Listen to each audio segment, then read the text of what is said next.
I arrived at my vacation home needing peace, but my Uncle Marcus was inside.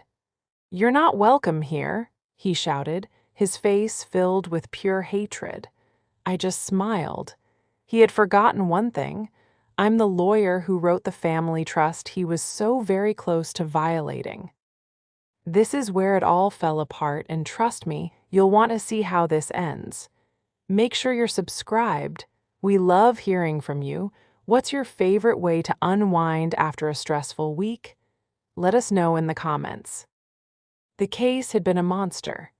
6 weeks of depositions, late-night brief writing, and courtroom battles had left me feeling hollowed out, like a husk of myself. I was 48 years old, a successful estate lawyer, but at that moment I was just tired.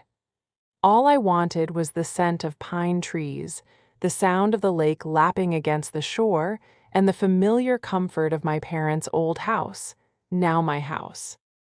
The vacation home had always been my sanctuary, the one place on earth where the complexities of the law and the sharp edges of family drama couldn't touch me. Or so I thought. I pulled my car down the long gravel driveway, the crunch of the stones a familiar, welcome sound. The cabin, a beautiful A-frame my father had built with his own hands, came into view. I breathed a sigh of relief, the tension in my shoulders easing for the first time in months. I grabbed my overnight bag, stepped out into the cool evening air, and walked up the wooden steps. I slid my key into the lock. It didn't turn. Frowning, I jiggled it. Nothing. It felt like the lock was blocked or changed. A cold knot of dread formed in my stomach. I knocked, my knuckles rapping against the heavy oak. "Hello." I heard movement inside. A moment later, the door swung open, but it wasn't a stranger standing there. It was my Uncle Marcus. Marcus was 62, my father's older brother, a man who wore his failed ambitions like an expensive, ill-fitting suit. He'd always had an air of oily charm and a dozen big ideas that never quite panned out. He looked at me, not with surprise, but with a cold, simmering resentment. "Marcus," I said, confused, "what are you doing here? I couldn't get my key to work." "That's because I changed the locks, Abigail," he said, his voice level. He actually puffed his chest out slightly, blocking the doorway. "You changed? Why would you do that? This is my house." Behind him, I saw movement in the living room. My younger sister, Lauren, and her husband, Albert, were sitting on the sofa. My sofa. They both looked up, their expressions a sickening mix of guilt and defiance. Lauren, a freelance designer whose college education I had helped finance, quickly looked down at her lap. Albert, a high school history teacher who often complained about being underpaid, just crossed his arms. "That's where you're wrong," Marcus said, his voice rising. "This is a family home, and we've decided, the real family, that we're tired of you hoarding it." The exhaustion from my case evaporated, replaced by a sharp, cold shock. "Hoarding it? Marcus, I'm the trustee.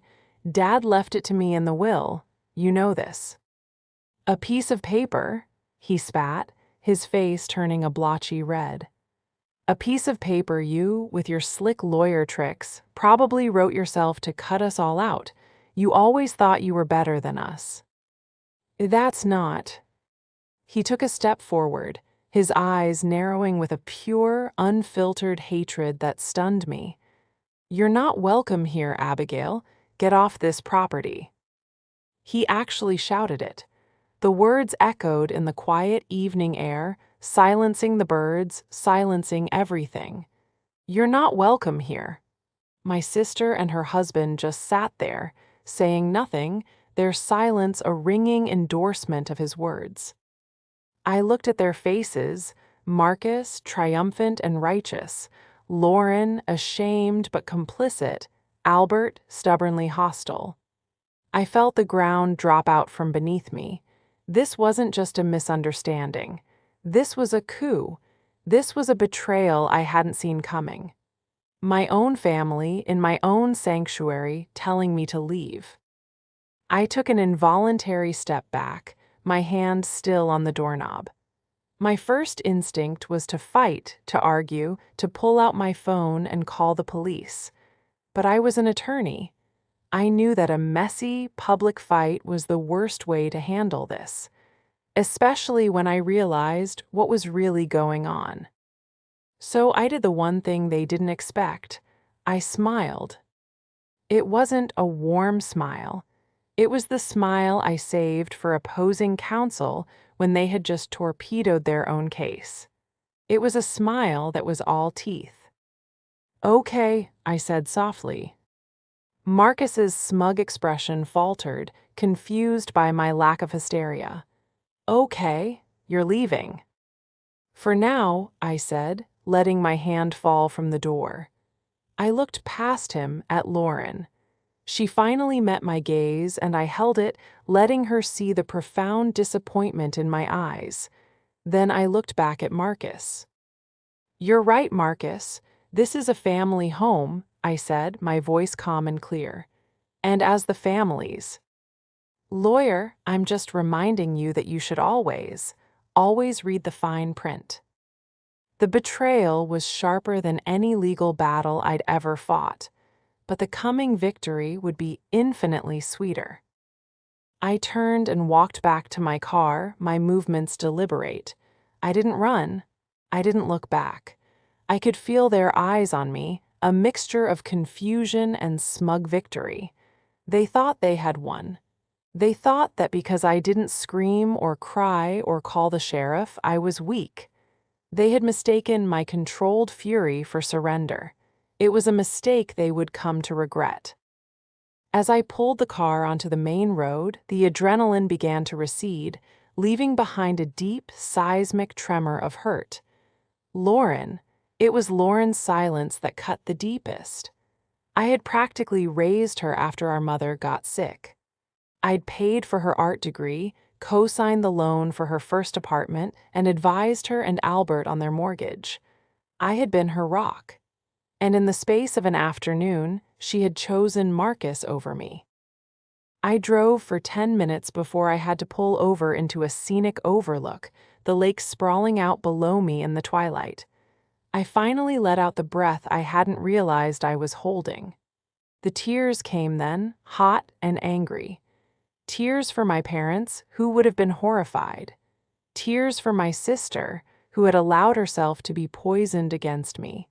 And tears for myself, for the loss of the one place I truly felt safe. This wasn't just about a house. It was about respect. It was about loyalty. And it was about the sickening realization that, to a certain kind of person, none of that mattered as much as the perceived value of a piece of real estate. I checked into a nearby hotel, a clean, sterile place that was the exact opposite of the warm, wooden cabin. I sat on the edge of the stiff bedspread and took a deep breath, the lawyer part of my brain finally kicking into high gear, pushing the hurt into a locked box for later. This was a case now. Abigail v. the Usurpers. I took out my phone and called Lauren. It went straight to voicemail. "Lauren, it's Abigail. We need to talk. Call me." I tried Albert, straight to voicemail. "Albert, this is a serious situation. You and Lauren are being party to something illegal. You need to call me immediately." Of course they didn't. They were hiding behind Marcus, letting him be the vanguard. I sat back, my mind racing. Marcus was the key. He was arrogant, greedy, and not nearly as smart as he believed. Lauren and Albert were just weak. They were followers, easily swayed by the promise of easy money or the fear of missing out. Marcus must have spun them a story. My mind sifted through the possibilities. He'd probably told them I was planning to sell the house, a common fear in families. He'd probably painted me as the rich, childless, work-obsessed older sister who didn't deserve the house as much as they, a struggling couple, did. He depositioned himself as their champion, the one brave enough to stand up to me. I pulled my laptop from my bag and connected to the hotel's Wi-Fi. My entire professional life was built on understanding the precise, unyielding language of legal documents. And the document that governed that lake house was one of my finest pieces of work. My parents, bless them, had been generous but also deeply pragmatic. They had seen the way Marcus looked at their possessions, the way he'd borrowed money from them over the years with no intention of paying it back. They had seen Lauren's and Albert's chronic financial mismanagement. So, when we sat down to do their estate plan, my father had a very specific request. "I want the house to stay in the family, Abby," he'd said, "but I don't want it to tear the family apart. I don't want them fighting over it, or some fool to sell it to pay a gambling debt." So I hadn't left the house to myself or to Lauren outright. That would have been simple, but it would have been vulnerable. Instead, I had created the Harris Family Irrevocable Trust. I opened the file on my secure server and read the familiar paragraphs. I, Abigail Harris, was the sole trustee. The house was the primary asset of the trust. As trustee, I had the sole power to manage the property. Lauren and any children she might have were listed as beneficiaries, meaning they could use the property with the trustee's permission. But here was the beautiful part. I scrolled down to Article IV, Section 3. The no contest clause was standard, but Section 4 was the one I was looking for, the asset protection clause. I had written it myself. It explicitly stated that no beneficiary could establish primary residence, change the locks, or encumber the property in any way, like trying to get a loan against it, without the express written consent of the trustee. Any beneficiary who did so would be in material breach of the trust. I smiled again, that same cold, sharp smile from the porch. They were loud, arrogant, and so very, very wrong. But they had forgotten one crucial thing. I was the one who wrote the will, and I had written it for this exact rainy day. To understand Marcus, you have to understand my family's dynamic. My father was the responsible one, a civil engineer who built a stable life through hard work and careful planning.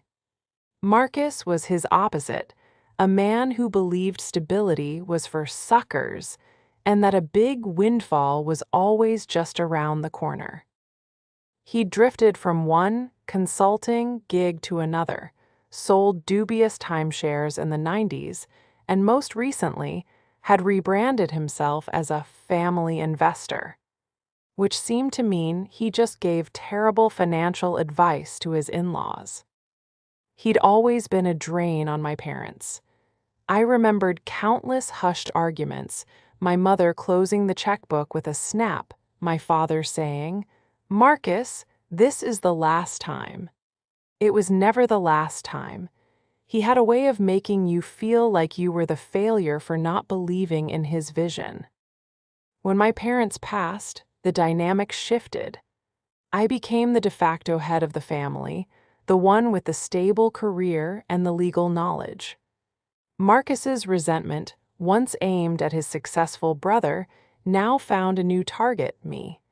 He saw my success not as the result of 80-hour work weeks and crippling student loans, but as a kind of cosmic unfairness. Lauren and Albert, on the other hand, were a different story. Lauren is my half-sister, 10 years younger, and I've always felt fiercely protective of her. But as she got older, her free spirit, artistic nature, which I'd always admired, curdled into a kind of willful helplessness. She and Albert were perpetually in a mild financial crisis. They overspent on their wedding, bought a house they couldn't quite afford, and were always one bad month away from asking for help. I'd always given it. I'd paid for their last 3 vacations, telling myself it was just being a good sister. Now I saw it differently. I hadn't been helping, I had been enabling. I had taught them that consequences were optional, that Abigail would always be there to clean up the mess. My sacrifices meant nothing because they had come to see them as an entitlement. And Marcus, a predator-smelling weakness, had exploited that perfectly. He hadn't just promised them a house, he'd given them a villain. Me, the gatekeeper. I spent the next morning at a local coffee shop, nursing a latte and making a plan. My first call was not to the police. It was to a man named Frank. Frank is a private investigator, a former financial crimes detective with a bloodhound's nose for fraud. "Hey, Frank, it's Abigail Harris."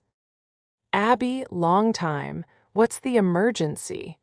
"You only call me when someone's trying to hide money," he said, his voice a gravelly rasp. "Something like that.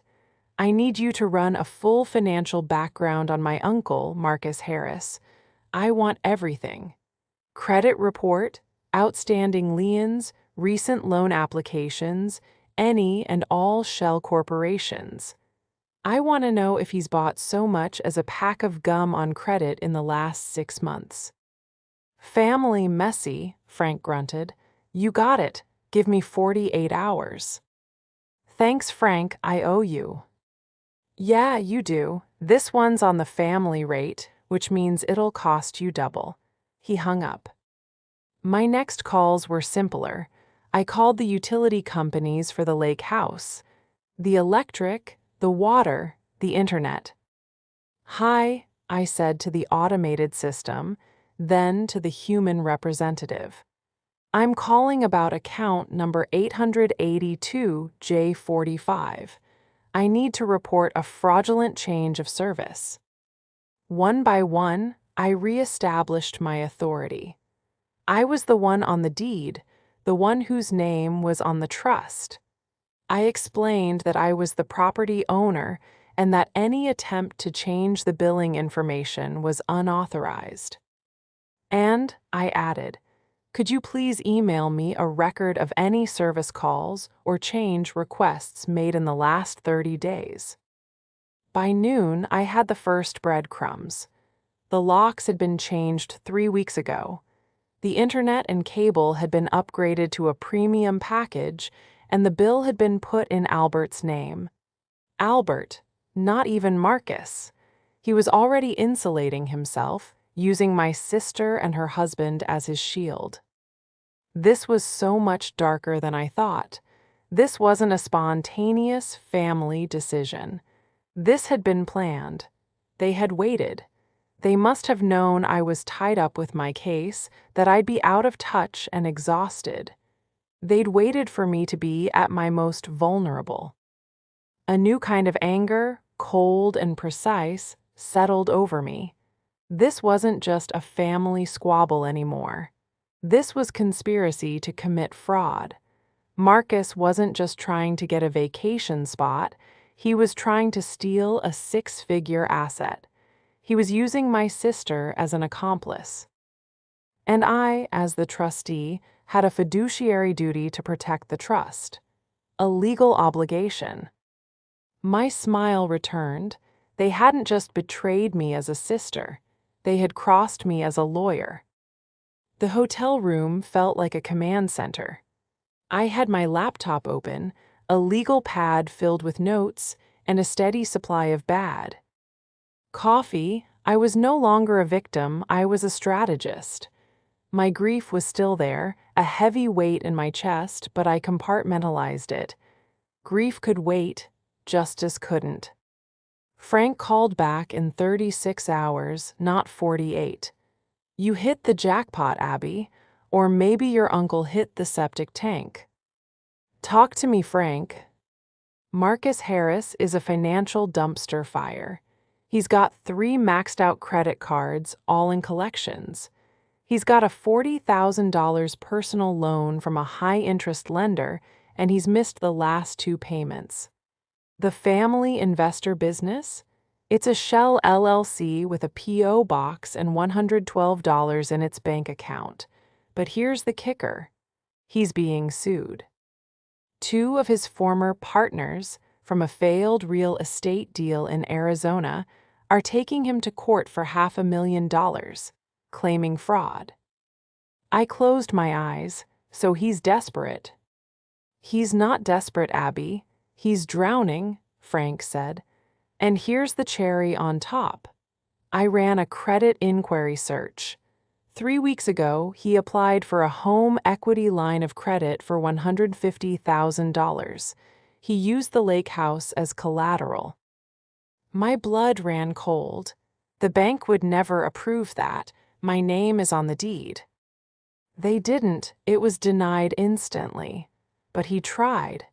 He actually filed the paperwork, claiming he was the managing partner of the property. The man's got guts, I'll give him that, or he's just plain stupid. Both, I said, writing it all down. Frank, you're a genius. Send me the full report, all of it. The lawsuit, the loan application, everything. It's already in your inbox, he said. Good luck, counselor, nail him. I hung up and immediately opened my email. It was all there, a detailed and catastrophic portrait of a man at the end of his rope. This wasn't about family rights. This was a cash grab. He saw the lake house as his personal piggy bank, his last-ditch effort to save himself from total financial ruin. He had manipulated Lauren and Albert, preying on their own financial insecurities and painting me as the dragon hoarding gold. I now had the why. I already had the how from the trust document. I had everything I needed to destroy him in a court of law. But a court of law would be messy. It would be public. It would be expensive. And it would permanently, irrevocably shatter my relationship with Lauren, dragging her and Albert through a legal battle they couldn't afford and wouldn't understand. I didn't want to just win. I wanted to solve this. I wanted my sister back. And to do that, I had to sever Marcus's influence for good. I had to make her see who she had allied herself with. I needed to stage the first confrontation, not with Marcus, with Lauren. I spent the rest of the day preparing a single, curated file. I didn't include the whole pie report. It was too overwhelming. I selected just 2 documents: the denied HELOC, home equity line of credit, application, and the cover sheet for the fraud lawsuit.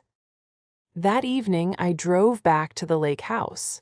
I parked on the road, not in the driveway. I walked to the front porch and knocked. It was quiet for a long moment. Finally, Albert opened the door, not Marcus. He looked nervous, his high school teacher demeanor completely gone. Abigail, Marcus isn't here. I know, I said calmly.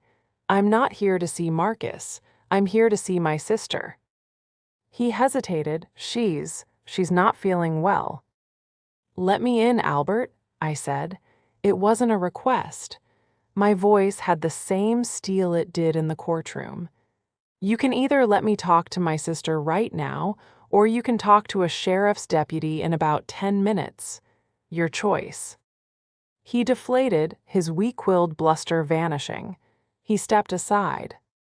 The house smelled like stale coffee and fear. Lauren was on the sofa, curled under a blanket, the same one our mother had knitted years ago. She looked pale. Lauren, I said, my voice softer now. She flinched. Abby, you shouldn't be here. Marcus will be furious. I don't care about Marcus, I said, walking closer. I care about you. What is going on? Why are you doing this? He told us, she whispered, her voice cracking. He told us you were going to sell it, that you were in talks with a developer to build condos, he said. He said you thought the house was a burden and you were just going to take the money and cut us out. I stared at her. And you believed him, you believed Marcus over me, after everything. He had proof, Albert chimed in, trying to find his footing. He showed us an email. An email? I almost laughed. Albert, I could fake an email in 5 minutes. You're a history teacher. You're supposed to be smart. Did you ask to see the developer's offer? Did you do any research? Marcus's family, Albert said, falling back on the tired excuse. So am I snapped. And I am the only one in this room who is telling the truth. Lauren started to cry, fat, silent tears rolling down her cheeks. He said we deserved a piece of it, that we're struggling, and you have so much. Abby, it's not fair. There it was, the raw, ugly heart of it, envy. Fair, I repeated. Okay, let's talk about what's fair. I took the file from my briefcase and dropped it on the coffee table in front of them. You think Marcus is your champion, your savior? You think he's standing up for you? Lauren looked at the file, confused. That, I said, pointing to the first page, is a loan application. Your Uncle Marcus tried to borrow $150,000 against this house, our house. He listed himself as the owner. The bank denied it because he's not the owner. I am. He wasn't trying to save the house for you, Lauren. He was trying to steal it. He was going to let the bank foreclose on it and leave all of us with nothing. Lauren's sobs hitched. Albert's face went white. He picked up the paper, his hands trembling.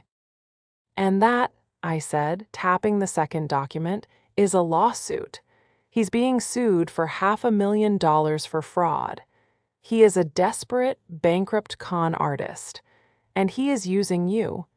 He's using your envy and your financial problems to turn you against me so he can rob you blind. Lauren let out a small, wounded sound. No, he wouldn't. He is, I said, my voice hard. He put the new utility bills in your name, Albert, not his. Why do you think that is? So when the fraud is exposed, you're the one who looks complicit. You're his shield. The truth landed in the room with the force of a physical blow.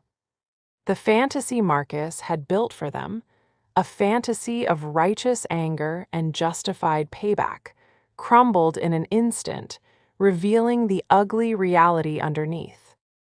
Just then, we heard a car pull into the driveway. Headlights swept across the living room window. He's back, Albert whispered, dropping the papers as if they were on fire. Good, I said, turning to face the door. Now we can have a real family meeting. Marcus burst through the door, his face instantly twisting into a mask of rage when he saw me. I told you to leave. I'm calling the police. No, you're not, I said, my voice ringing with authority. You're going to stand right there, and you're going to explain to your nephew why you put a fraudulent utility application in his name. And then you're going to explain to your niece why you tried to take out a loan on her inheritance. Go on, Marcus. Explain. Marcus looked from my face to the papers on the table, and his color drained. The bluster, the arrogance, the hatred, it all vanished, replaced by the panicked, cornered look of an animal caught in a trap. He didn't speak, he just stared at me. And I knew in that moment that the spell was broken. The silence in the cabin was deafening. Lauren and Albert looked at Marcus, their faces a canvas of dawning horror and confusion. They were waiting for him to deny it, to laugh it off, to provide another one of his smooth, reasonable-sounding explanations. Marcus, Lauren whispered, is that true? Marcus, for the first time in his life, was speechless. He saw the HELOC application on the table. He saw the lawsuit. He knew instantly that I had him, but a cornered rat doesn't surrender, it gets vicious. He lashed out, not at me but at them. You believe her, after everything I'm trying to do for you? She's a liar, she faked those. She's a lawyer, that's what she does. She twists things. It was a poor performance. His voice was too high, his eyes too shifty. Faked them, I said, picking up the bank denial.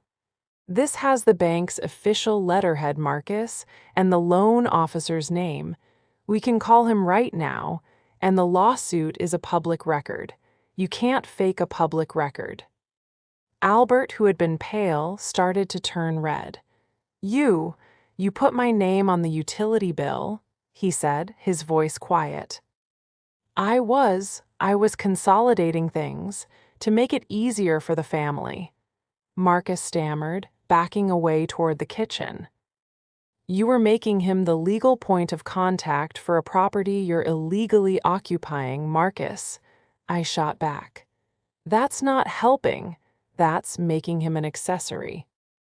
Lauren stood up, her legs shaking. Uncle Marcus, just tell me you didn't try to sell the house. Of course not, I was looking into its value for our future, for all of us. It was pathetic. The lies were so transparent, so desperate, that they fell apart as soon as they left his mouth. Lauren, who had wanted so badly to believe in his fantasy, finally saw the cheap magician behind the curtain. Get out, she whispered. What? Marcus blinked. Get out, she shrieked, the sound tearing from her throat. She grabbed a throw pillow from the sofa and hurled it at him. Get out of our house. Get out. Marcus, shocked by her sudden turn, scrambled backward, grabbed his keys from the counter, and bolted out the front door. We heard his car start, tires spinning on the gravel as he sped away. And then silence again. Lauren collapsed onto the sofa, her sobs echoing in the room. Albert just stood there looking. At the open door, his face ashen. I sat down, my anger giving way to a profound sadness. I had won the battle, but the war for my family felt far from over. I spent the next 2 hours just sitting with them. I explained the trust, calmly, paragraph by paragraph. I explained why I had set it up this way to protect the house for them, not from them. To prevent exactly this, a scenario where a predator like Marcus could swoop in and leverage family assets for his own gain. They were ashamed, deeply, painfully ashamed. Albert confessed that Marcus had been advising them on their own finances, that they'd given him $10,000 to invest 6 months ago, money they'd pulled from their small retirement fund. They hadn't seen a dime of it since. The trap had been bigger than I even knew. Marcus wasn't just after the house. He was systematically draining my sister and her husband of every cent they had. My resolve hardened. This was no longer just about the house. This was about saving my sister from ruin. I knew Marcus wouldn't just disappear. He was too desperate. He'd try something else. So I went on the offensive. The next morning, I hired a local locksmith to change the locks again, this time to a high-security system. I gave a key to Lauren and Albert, but I also had a long talk with them. He's going to contact you, I said, as they sat at the kitchen table, looking like scolded children. He's going to apologize or threaten you or try to manipulate you again. You cannot speak to him. Not a text, not a call. Am I clear? Anything he sends you, you forward it to me immediately. They both nodded, their eyes wide. I wasn't done. I took the full pie report and the trust documents to the local sheriff's department. I filed a formal complaint against Marcus for trespassing, attempted fraud, and uttering threats. He'd sent me a string of furious, barely coherent texts. I also filed for an immediate, temporary restraining order. My professional network, the one Marcus so resented, kicked into high gear. I had a colleague in the DA's office review the file. I spoke to the bank's fraud department. I was building a case so solid, so ironclad, that Marcus would have no choice but to disappear. But I still needed the final checkmate. I needed to ensure that Lauren and Albert were truly free of his influence. The $10,000 they'd invested was the key. Frank, my pie, was a godsend. He tracked the $10,000. It wasn't invested. It had gone from their bank account directly into Marcus's, and from there, it had been paid to a high-end car leasing company and a casino in Atlantic City. I now had irrefutable proof of his deception. I had the bank fraud, the trespassing, and now the theft from his own niece. I consolidated everything into a single, devastating file. I made 3 copies, one for me, one for my lawyer, and one for the family meeting I was about to call. Marcus thought he could humiliate me. He had no idea what it felt in store. The showdown came 2 weeks later. It wasn't at the lake house. That, I had decided, was no longer a place for conflict. It was a place for healing. Instead, I arranged the meeting at my parents' old law firm, my firm now in the city. I chose the main conference room, a place of imposing mahogany and floor-to-ceiling windows, a room designed to project power and unassailable authority. I had invited everyone. Lauren and Albert were there, sitting nervously at the far end of the table. I had also invited my father's sister, Aunt Clara, a formidable woman who was the family's unofficial matriarch. And of course, I had invited Marcus. He showed up, surprisingly. He must have believed, with his delusional narcissism, that this was his chance to tell his side, to paint me as the villain in front of the rest of the family. He walked in wearing his best suit, attempting to project an air of wounded dignity. "Abigail," he said, nodding curtly as if I were the one on trial. "Clara, glad you could make it. There are some serious fabrications we need to clear up." "There are," I said, my voice dangerously pleasant. I remained standing at the head of the table. "Please, Marcus, sit down." He sat opposite Lauren and Albert, who refused to look at him. "Thank you all for coming," I began, my voice echoing slightly in the large room. "I know there has been a lot of confusion regarding the lake house and other family matters. I called this meeting to provide absolute final clarity." Marcus leaned forward, opening his mouth to speak, but I held up a hand. "You'll have your turn, Marcus. Mine first." I looked at Aunt Clara. "Aunt Clara, you know that Dad appointed me as trustee of the family trust. Marcus has been spreading a rumor that I intend to sell the house." "A valid concern, Abigail," Clara said, her eyes sharp. "That house means a lot to this family." "It does," I agreed. "Which is why my father and I legally structured the trust to make it impossible to sell. Without the unanimous consent of all beneficiaries and proof that the trust can no longer afford the upkeep. It is, perhaps, one of the most protected properties in the state. The rumor was a lie manufactured for one purpose, to create panic."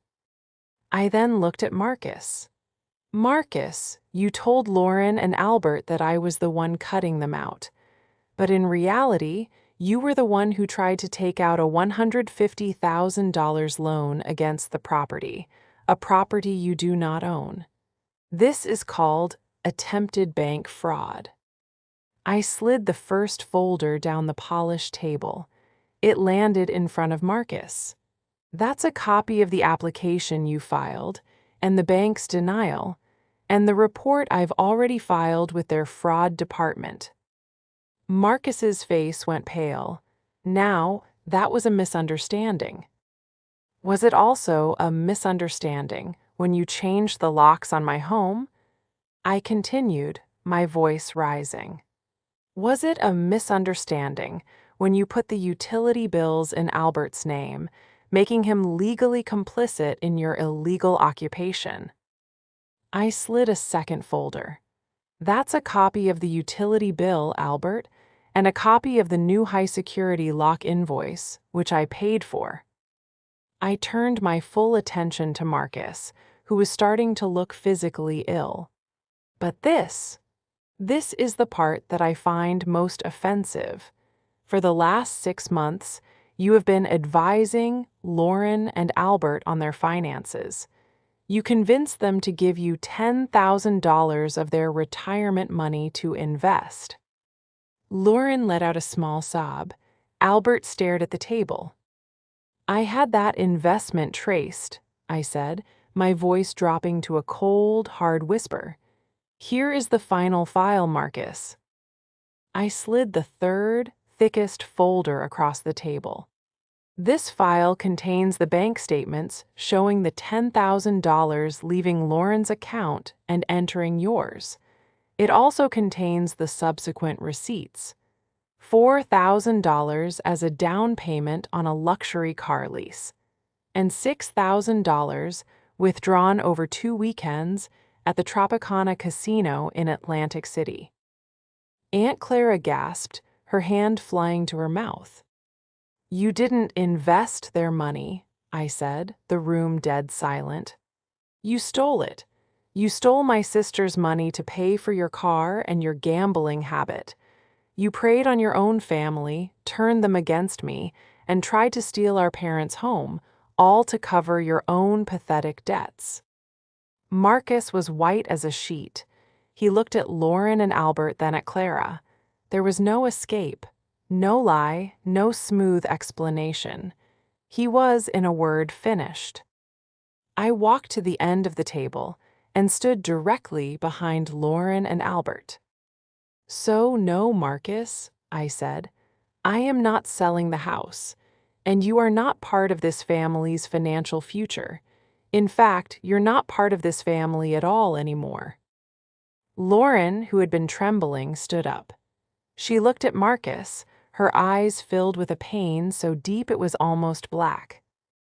All those years, she whispered, all those years I thought Abby was the cold one, but it was you. It was always you. Albert stood up beside his wife. He looked at Marcus with pure, unadulterated contempt. You will give us our money back, or I swear.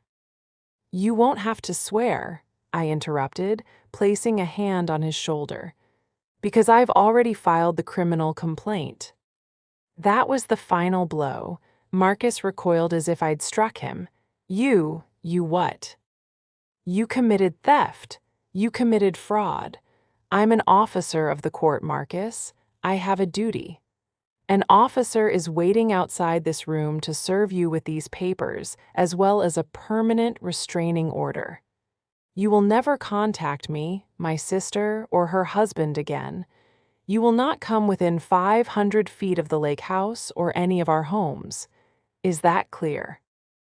Marcus stared at me, his mouth opening and closing, but no sound came out. He was completely and totally destroyed. He looked at Aunt Clara, his last hope. She just shook her head, her expression one of utter disgust. You've shamed this family, Marcus. Get out of my sight. He stood, his chair scraping loudly, and for the first time he looked like what he was, a small, pathetic, broken old man. He walked to the door, opened it, and was met by the officer I'd hired. He was served the papers on the spot, in the hallway of the firm, a final public humiliation. He was gone. The downfall of Marcus was swift and definitive. Faced with a criminal complaint for theft and multiple civil complaints for fraud, not just from us, but from the other partners he'd swindled, he was ruined. He ended up taking a plea deal to avoid jail time, but it required him to liquidate every asset he had to pay restitution. He lost his car, his rented condo, and every last shred of his reputation. He moved out of state, and we never heard from him again. Aunt Clara made sure the rest of the family knew exactly what he had done, and his name was never spoken with anything but contempt again. But the legal victory was only half the battle. The other half was waiting for me in that conference room. After Marcus left, Lauren and Albert just sat there, utterly broken. The weight of their complicity, their greed, and their profound stupidity settled on them. "Abby," Lauren finally whispered, her face blotchy from crying, I don't know what to say. Sorry it's not enough." "No, it's not," I said quietly. "I wasn't going to make this easy for them, but it's a start." Albert looked at me, his eyes filled with a shame I had never seen in him. "We were fools. He preyed on our jealousy, Abigail, of you, your success. He made us feel like victims, and we wanted to believe him." "I know," I said, and I did. I saw the rot that envy had started and how Marcus had so skillfully fed it. "You have to work on that, both of you.